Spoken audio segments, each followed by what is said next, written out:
반갑습니다. 오늘의 말씀은 마태복음입니다. 우리가 마태복음 14장 12절까지 했는데 오늘은 이어서 마태복음 14장 13절부터 36절까지 마지막까지 이렇게 읽겠습니다. 마태복음 14장 13절부터 마지막까지입니다. 자, 천천히 다같이 한 목소리로 읽겠습니다. 시작.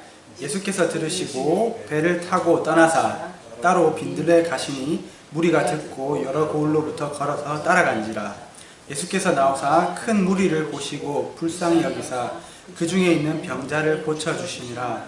저녁이 되매 제자들이 나와 이르되 이곳은 빈들이요 때도 이미 저물었으니 무리를 보내어 마을에 들어가 먹을 것을 사 먹게 하소서. 예수께서 이르시되 갈 것 없다. 너희가 먹을 것을 주라. 제자들이 이르되 여기 우리에게 있는 것은 떡 5개와 물고기 2마리 뿐이니이다. 이르시되 그것을 내게 가져오라 하시고 무리를 명하여 잔디 위에 앉히시고 떡 5개와 물고기 2마리를 가지사 하늘을 우러러 축사하시고 떡을 떼어 제자들에게 주시매 제자들이 무리에게 주니 다 배불리 먹고 남은 조각을 12바구니에 차게 거두었으며 먹은 사람은 여자와 어린이 외에 5,000명이나 되었더라. 예수께서 즉시 제자들을 재촉하사 자기가 무리를 보내는 동안에 배를 타고 앞서 건너편으로 가게 하시고 무리를 보내신 후에 기도하러 따로 산에 올라가시니라. 저물매 거기 혼자 계시더니 배가 이미 육지에서 수리를 떠나 바람이 거스름으로 물결로 말미암아 고난을 당하더라. 밤 사경에 예수께서 바다 위로 걸어서 제자들에게 오시니 제자들이 그가 바다 위로 걸어오심을 보고 놀라 유령이라 하며 무서워하여 소리 지르거늘 예수께서 즉시 이르시되 안심하니 나니 두려워하지 말라. 베드로가 대답하여 이르되 주여 만일 주님이시거든 나를 명하사 물 위로 오라 하소서 하니 오라 하시니 베드로가 배에서 내려 물 위로 걸어서 예수께로 가되 바람을 보고 무서워 빠져가는지라. 소리질러 이르되 주여 나를 구원하소서 하니 예수께서 즉시 손을 내밀어 그를 붙잡으시며 이르시되 믿음이 작은 자여 왜 의심하였느냐 하시고 배에 함께 오르매 바람이 그치는지라. 배에 있는 사람들이 예수께 절하며 이르되 진실로 하나님의 아들이로소이다 하더라. 그들이 건너가 게네사렛 땅에 이르니 그곳 사람들이 예수이신 줄을 알고 그 근방에 두루 통치하여 모든 병든 자를 예수께 데리고 와서 다만 예수의 옷자락에라도 손을 대게 하시기를 간구하니 손을 대는 자는 다 나음을 얻으니라. 아멘. 자, 오늘 말씀은 우리가 너무나도 잘 알고 있는 오병이어 말씀이고 그리고 예수님께서 물 위로 그렇게 걸으신 그 장면입니다. 이 장면은 특별히 오병이어 장면은 사복음서에 모두 다 기록이 되어 있습니다. 그래서 오늘은 마태복음에만 기록되어 있는 것이 아니라 다른 복음들, 누가복음, 요한복음, 마가복음에 기록되어 있는 그것까지 함께 보면서 조금 더 자세히 본문을 보도록 하겠습니다. 본문에 들어가기 앞서서 우리가 지난 시간 14장 초반부에 어떤 일이 있었는지 그리고 13장 마지막에 어떤 일이 있었는지 한번 기억을 되살려 보겠습니다. 우리가 13장 마지막에 고향에서 배척당하시는 예수님을 보았습니다. 사람들이 처음에는 정말 예수님의 그 놀라운 가르침과 능력에 놀랐지만은 시간이 지나면서 조금씩 이 사람이 우리와 함께 있는 그 요셉과 마리아의 아들이 아닌가 이러면서 예수님을 무시하고 배척했습니다.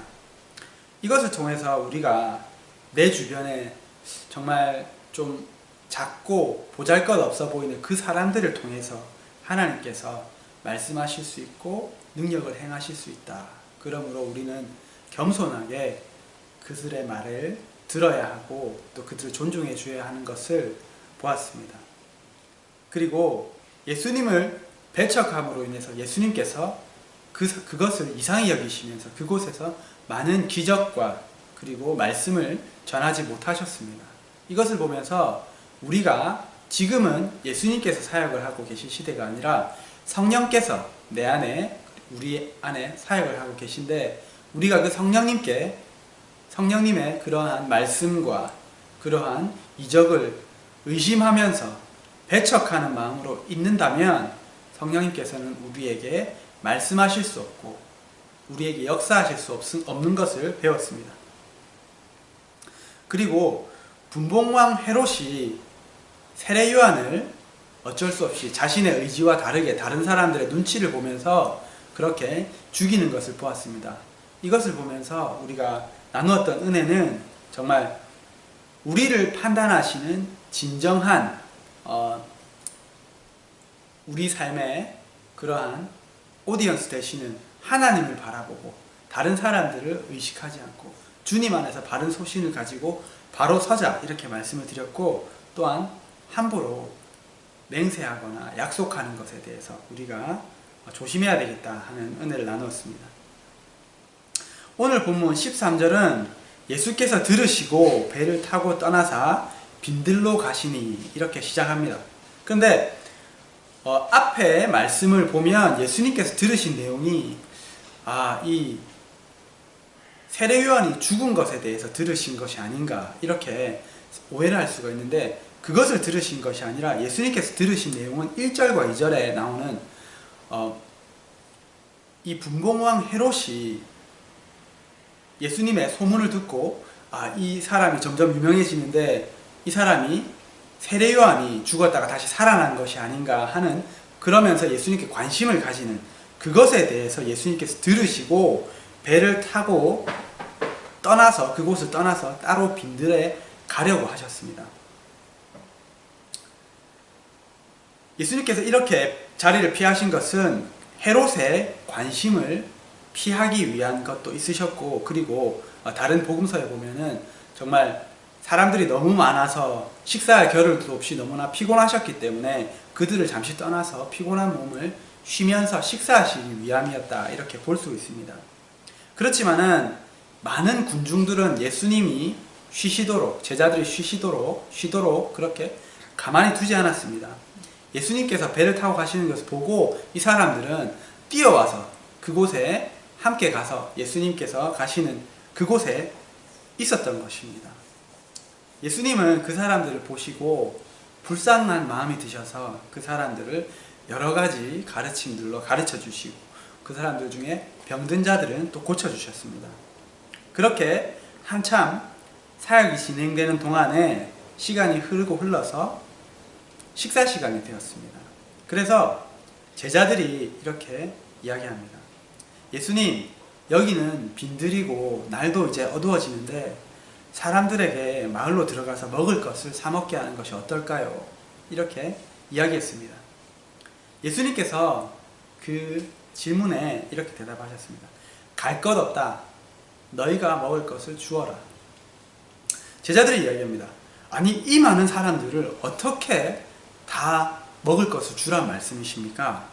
그도 그럴 것이 오늘 말씀에 보면은 여자와 어린이를 빼고 5,000명 정도 됐다, 이렇게 이야기하는데 여자와 어린이를 포함하면 한 2만 명 정도 되지 않았을까, 그렇게 추측을 합니다. 정말 2만 명 정도 되는 사람이나 이렇게 많은 사람을 어떻게 먹으란 말입니까? 이렇게 제자들이 반박을 한 것입니다. 예수님께서 이렇게 말씀하십니다. 너희 중에 먹을 것이 얼마나 있는지 한번 봐라. 그러니까 제자들이 이렇게 수송을 찾아보니까 어떤 한 소년이 가지고 온 물고기 2마리와 보리빵, 떡이라고 되어 있는데 그 지방에서는 빵을 먹었기 때문에 보리빵 5개, 아마 작은 그 소년이 이제 점심 식사로 가져온 그 도시락이었던 것 같습니다. 이 작은 분량밖에 없었습니다. 예수님께서 말씀하십니다. 그것을 내게 가져와라. 예수님은 이 물고기 2마리와 빵 5개를 축사하시고 축복 기도하시고 제자들에게 나누어 주었습니다. 그리고 제자들은 또 사람들에게 나누어 주었는데 그것으로 거기 있는 모든 2만 명 가량의 사람들이 배부르게 먹고 12광주리가 넘게 차도록 그렇게 남겼습니다. 정말 이 우리가 너무나 잘 알고 있는 이 오병이어의 기적이 우리들에게 많은 은혜를 주지만 특별히 우리에게 오늘 주시는 은혜는 복음을 전하는 예수님의 제자인 우리가 예수님처럼 다른 사람들에게 나누어 주어야 한다는 것입니다. 방금 말씀드린 것처럼 마가복음에 보면 예수님께서는 식사할 겨를도 없어서 사람들을 피해서 쉬기 위해서 한적한 곳으로 가셨습니다. 그렇지만은 사람들은 그것을 알고 예수님이 계신 곳으로 더 많은 인파를 몰고 예수님을 찾아왔습니다. 예수님은 배고프고 피곤하셨지만은 이 사람들을 외면할 수가 없었습니다. 왜냐하면은 그 사람들을 보았을 때 그들이 목자 없는 양과 같이 불쌍하게 보였기 때문입니다. 그래서 예수님은 하나님의 말씀으로 그 사람들의 배고픈 영의 양식을 먹여주셨습니다. 그뿐만 아니라 예수님은 그들 중에서 병든 자를 고쳐주셨습니다. 그리고 이번에는 물고기 2마리와 보리빵 5개로 그 2만 명의 사람들을 배불리 먹여주셨습니다. 예수님은 그들의 영의 양식만 공급해 주신 것이 아니라 그들의 육적으로 필요한 그러한 육의 양식까지 그렇게 공급해 주신 것입니다. 예수님께서 이렇게까지 하신 이유는 무엇이었을까요? 그 이유는 예수님께서 그 사람들을 사랑하셨기 때문이라고 보여집니다. 그리고 이렇게 하시는 것을 보여주면서 우리도 그렇게 하라고 그렇게 가르쳐 주시는 것이 아닌가 생각이 됩니다. 우리도 예수님처럼 우리에게 나아오는 사람들에게 정말 그 사람들의 영혼의 양식을 채워줘야 되고 또한 육신의 양식도 채워줘야 됩니다. 이 이야기를 보면서 이 이야기를 묵상하는 중에 제가 예전에 보았던 어떤 분의 간증이 생각이 났습니다. 이분의 어머니는 무속인이었습니다. 그리고 아버지는 아마도 없었던 것 같습니다. 그리고 형제가 많이 있었는데 이분의 집이 너무나 가난해서 먹을 것도 없고 딱히 놀 데도 없어가지고 그 집 근처에 있는 교회에서 항상 놀았다고 합니다. 그런데 그 교회에 사역하시는 목사님께서 이 아이를 보고 관심을 가져주시고 그리고 밥을 집에 데려가서 밥을 챙겨주시고 그렇게 한 겁니다. 이 아이는 정말 집에서 받지 못하는 그 사랑과 관심을 목사님을 통해서 교회에서 그렇게 받으니까 교회에 가는 것이 너무나 좋았습니다. 그리고 재밌는 것은 정말 무당인 자신이 챙겨주지 못하는 이 아이를 목사님이 챙겨주니까 이 어머니가 고마워서 이 아이가 교회에 가는 것을 허락해 준 겁니다. 그래서 이분은 예수님을 잘 믿게 되었고 나중에 목사님이 되었다든가 하여튼 그렇게 제가 그것을 TV로 간증을 봤던 것이 기억이 납니다. 저도 이분과 마찬가지로 어렸을 때 교회에 가면 아니면 이제 교회 목사님이나 전도사님 아니면 선생님 댁에 가면 선생님 초대해 주셔서 가면 맛있는 것도 만들어 주시고 떡볶이도 만들어 주시고 그리고 라면도 끓여 주시고 그렇게 재미있게 놀면서 맛있는 것도 많이 먹었던 그리고 말씀도 들려주셨던 그런 기억이 좋은 기억이 있습니다. 아마 여러분들도 어렸을 때 교회 다니셨다면 그러한 기억들이 있으실 것입니다. 예수님을 따라서 빈들에 갔던 이 수많은 사람들이 우리가 느꼈던 그 교회에서 느꼈던 그 따뜻한 사랑과 그러한 애정을 예수님을 통해서 이 빈들에서 느끼지 않았을까 생각이 됩니다. 예수님은 마을에 가서 먹을 것을 사 먹게 하십시오 이렇게 말하는 제자들에게 너희가 먹을 것을 주라 이렇게 말씀하셨습니다. 예수님의 제자인 우리가 그 사람들을 섬기라 이렇게 말씀하시는 것입니다. 예수님은 하나님이십니다. 그런 하나님께서 나는 섬김을 받으러 온 것이 아니라 섬기러 왔다 이렇게 말씀하십니다. 정말 섬김 받는 것에 너무나도 익숙하고 그것이 당연하다 여기는 우리들에게 참 많은 교훈을 주시는 것 같습니다. 우리도 이 예수님의 말씀처럼 예수님의 제자로서 섬김을 받는 자리에 있는 것이 아니라 다른 사람들을 섬겨야 하는 자리에 있어야 합니다.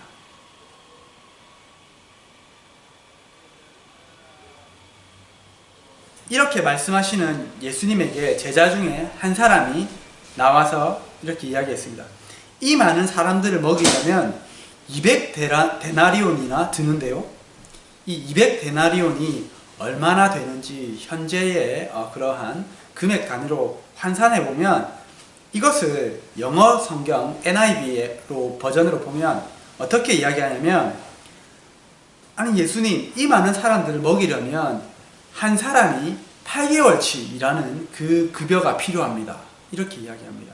그러면 요즘에 우리가 1인당 국민소득이 한국에 한 3,500만 원 정도 된다 보면 8개월치 급여를 계산해 보면 한 2천만 원 정도 됩니다. 이 사람이 이렇게 이야기한 것입니다. 아니 예수님, 이렇게 많은 사람들을 먹이려면 2천만 원이나 필요한데요? 이렇게 이야기하는 것입니다. 이렇게 너희가 나누어 주라는 예수님의 말씀을 들으면 우리는 이 제자와 같이 정말 현실적으로 머리가 빨리빨리 돌아가는 사람들은 이렇게 계산적으로 반응을 하게 됩니다. 아, 이렇게 섬기려면 내가 이 많은 사람들 이렇게 10명이 집에 오면 이렇게 해가지고 한 5만 원 정도 들겠네. 그리고 나는 고생을 하겠네. 그렇게 계산을 하는 것이 인지상정입니다. 그렇지만은 우리가 이 말씀을 통해서 볼 수 있는 것은 공급하시는 분은 하나님이시라는 것입니다. 예수님께서는 한 소년이 가지고 온 물고기 2마리와 보리빵 5개로 2만 명을 먹이셨습니다. 이렇게 하나님께서는 우리가 가진 작은 것으로 그렇게 많은 사람들을 먹이실 수 있는 분입니다. 그렇게 공급하실 수 있는 분입니다. 그리고 우리가 막상 나누고 나서 우리에게 돌아오는 것이 없다고 해도 우리는 하나님께서 그것을 기억하시고 딱 하늘 장부에 기록해 놓으십니다. 이번 주에 일로 현주 이렇게 했네. 그렇게 하고 하늘의 상이 딱 올라가는 것입니다. 그리고 그 사람들 중에서 우리들의 섬김을 받은 사람들 중에서 그 사랑을 기억하고, 아, 예전에 이 사람이 그렇게 나를 섬겨주었는데, 그 사람이 그렇게 예수님에 대해서 얘기해 주었는데, 아, 참 예수님을 믿는 사람들은 다르구나. 이 사람들이 무엇을 얻기 위해서 정말 나에게 헌금을 뜯어내기 위해서 그런 것이 아니라 정말 사랑으로 그랬구나 하는 것을 언젠가는 느낄 날이 있을 것입니다. 그리고 이렇게 사랑을 받았던 사람들이 또 나중에 예수님을 믿게 된다면 그 사랑을 또한 나누어 줄 수 있게 되는 것입니다. 제가 참 느낀 것은 그렇게 사랑을 받아본 사람만이 그것을 베풀 수 있다는 것을 느꼈습니다. 갈라디아서 6장 9절은 이렇게 말씀합니다. 우리가 선을 행하되 낙심하지 말지니 포기하지 아니하면 때가 이름에 거두리라. 우리가 이렇게 지속해서 낙심하지 말고 선을 베풀다 보면 때가 이를 때에 하나님께서 그것을 거두실 것입니다. 이제 저는 다음 주에 3년간 이제 일했던 직장을 마지막으로 떠납니다. 다음 주 금요일 날 마지막 날인데, 그래서 저희 직장 동료들을 초대했습니다. 그런데 제가 이 동료들을 초대하기로 결정하기까지 제 마음에 갈등이 있었습니다. 왜냐하면 이 제자처럼 그러한 마음이 들었기 때문입니다.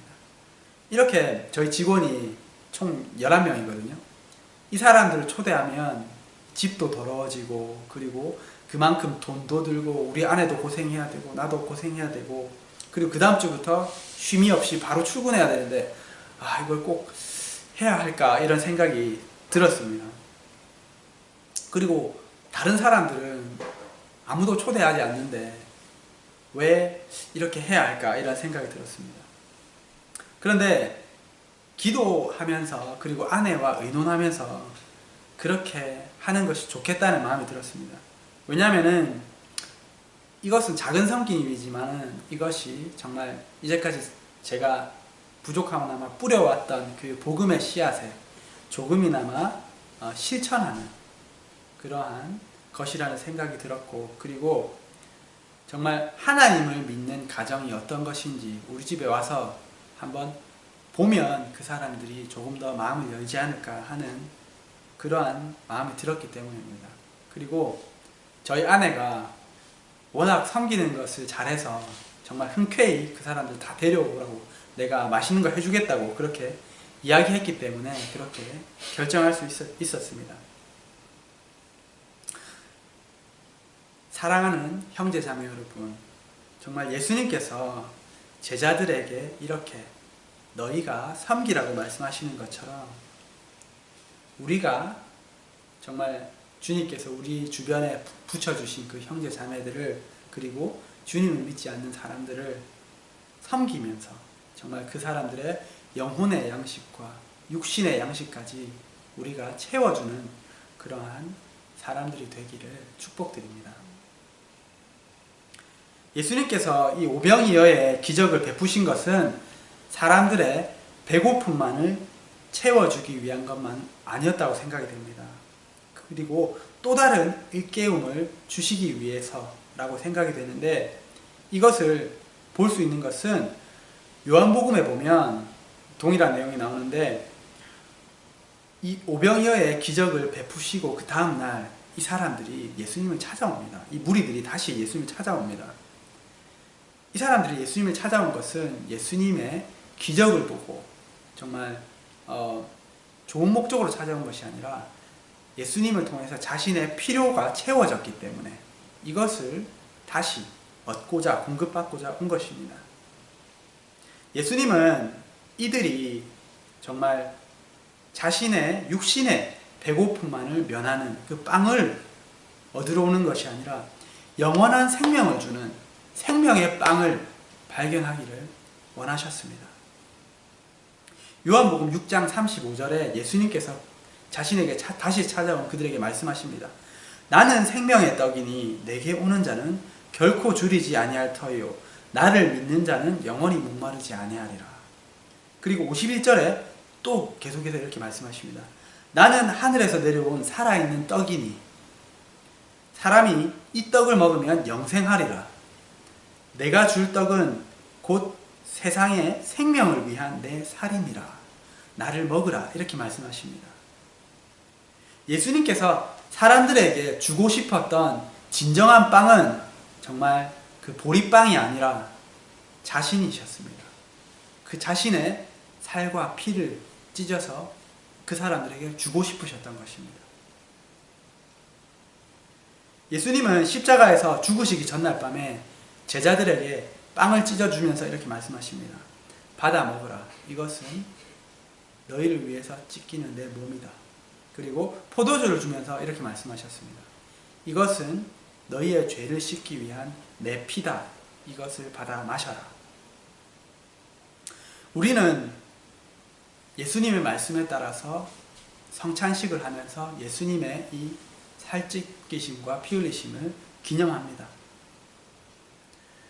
우리가 예수님의 살을 먹고 피를 마심으로써 우리가 우리 죄를 사함받고 예수님께서 우리 안에 들어오셔서 사시는 것입니다.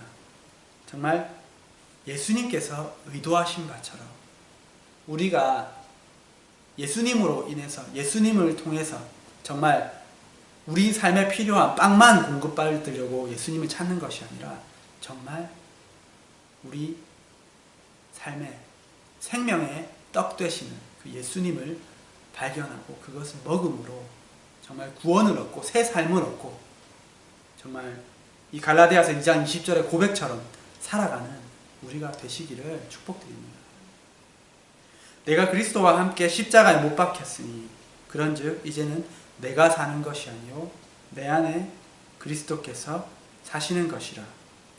이제 내가 육체 가운데 사는 것은 나를 사랑하사 나를 위하여 자기 자신을 버리신 하나님의 아들을 믿는 믿음 안에서 사는 것이라.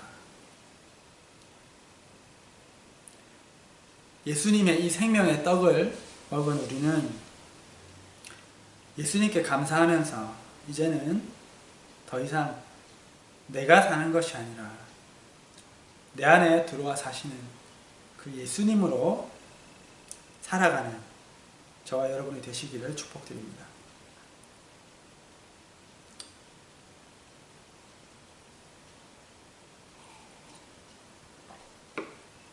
오늘 본문에 보면은 예수님께서 오병이어의 기적을 베풀고 나서 황급히 제자들을 호수 건너편으로 보내시고 사람들을 보내시고 그리고 자기는 산으로 황급히 올라가시는 그 장면을 볼 수 있습니다.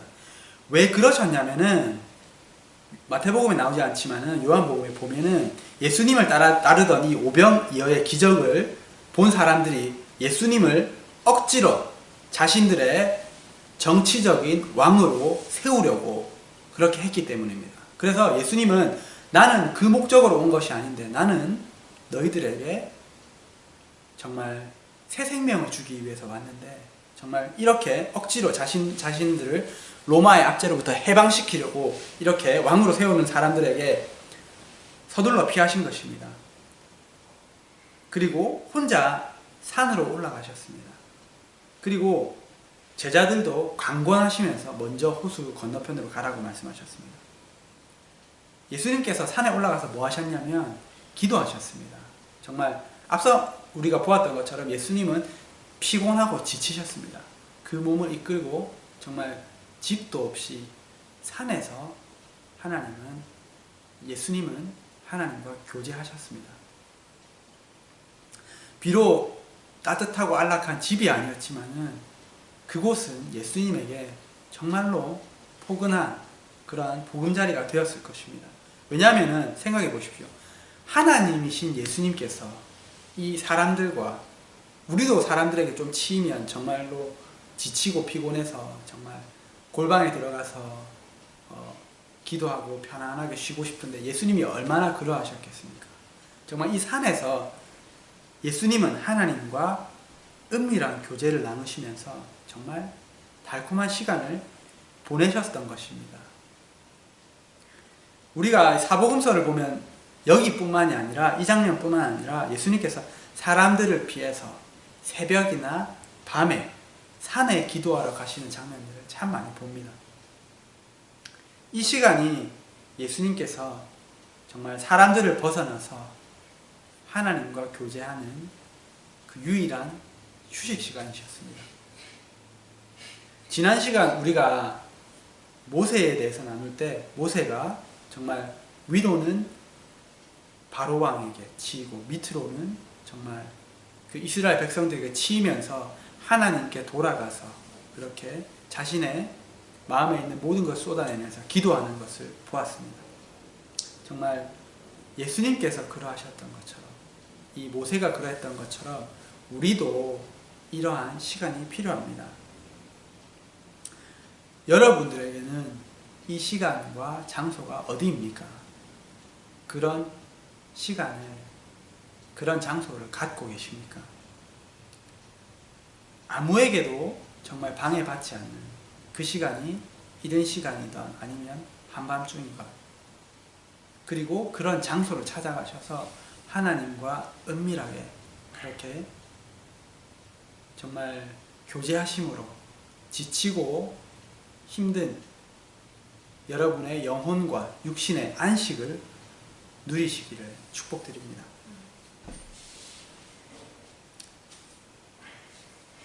예수님께서 하나님과 그렇게 기도하시고 안식을 누리시고 새벽이 되자 여기 보면 사경이라고 나오는데 사경은 그 당시에 3시부터 새벽 3시부터 6시까지입니다. 그 당시에는 밤을 6시부터 새벽 6시까지 그렇게 4등분으로 나누어서 그렇게 나누었는데 사경은 새벽 3시부터 6시까지를 이야기합니다. 이 시간에 예수님께서 풍랑 가운데 고난당하는 제자들에게 찾아오셨습니다. 이 제자들은 이제 한 저녁 때쯤 이렇게 배를 타고 나갔으니까 한 9시간 정도 이렇게 갈릴리 호수에서 파도와 씨름하고 있었던 것입니다. 제자들은 컴컴한 중에 물 위로 걸어오는 예수님을 보고 놀라서 무서워서 소리를 질렀습니다. 유령이다. 예수님께서 말씀하십니다. 안심하라. 나니 두려워 말라.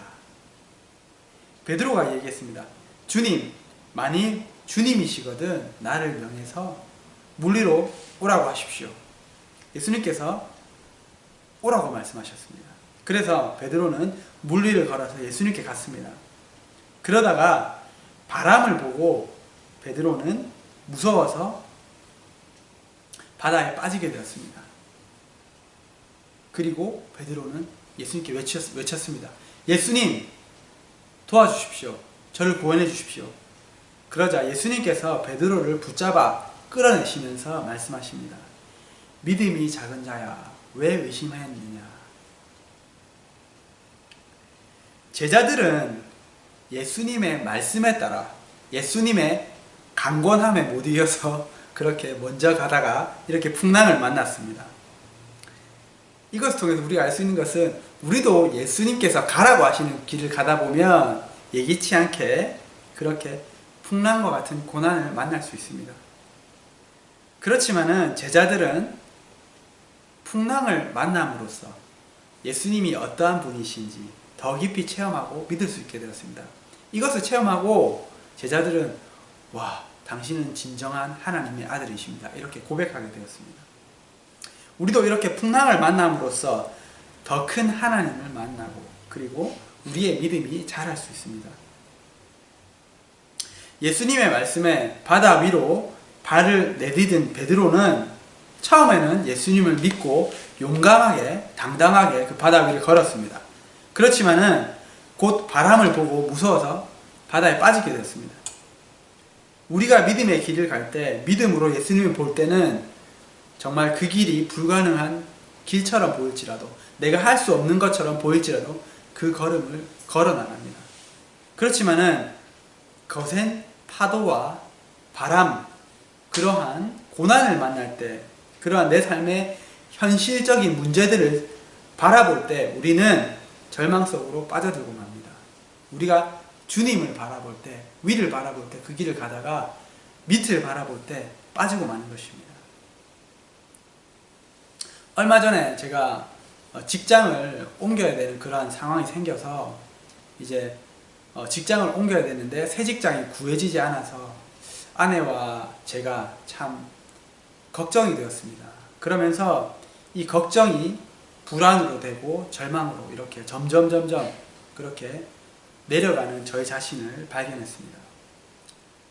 왜냐하면 이곳에는 정말 한 주 한 주 들어오는 그 수입으로 살아가야 되는데 갑자기 수입이 끊기고 앞날에 대한 그러한 불안이 불확실한 그런 앞날 때문에 저희가 불안이 생긴 것입니다.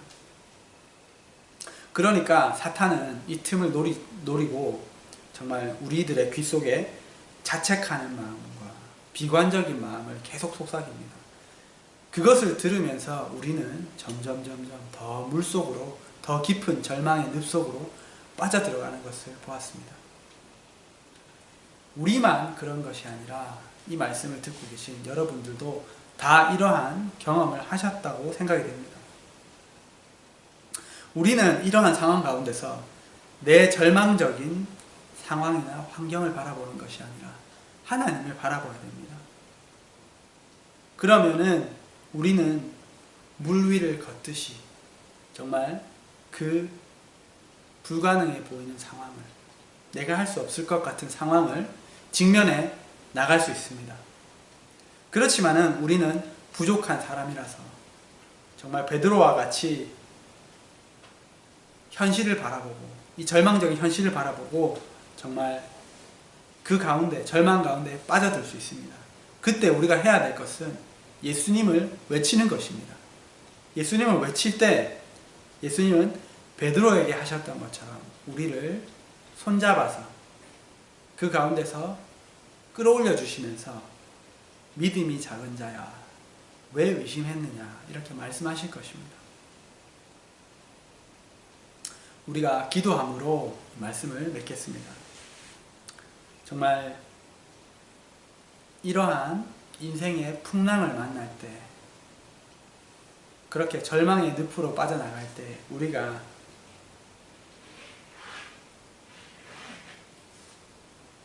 절망 가운데 빠져드는 것이 아니라 예수님을 믿음으로, 예수님을 더 크게 믿는 그러한 믿음을 갖는 기회로 삼게 해달라고 그렇게 기도하시기 바랍니다. 그리고 우리가 앞서 보았던 것처럼 우리는 이 세상에 섬김을 받으러 온 사람들이 아니라 섬기러 온 사람들입니다. 예수님처럼.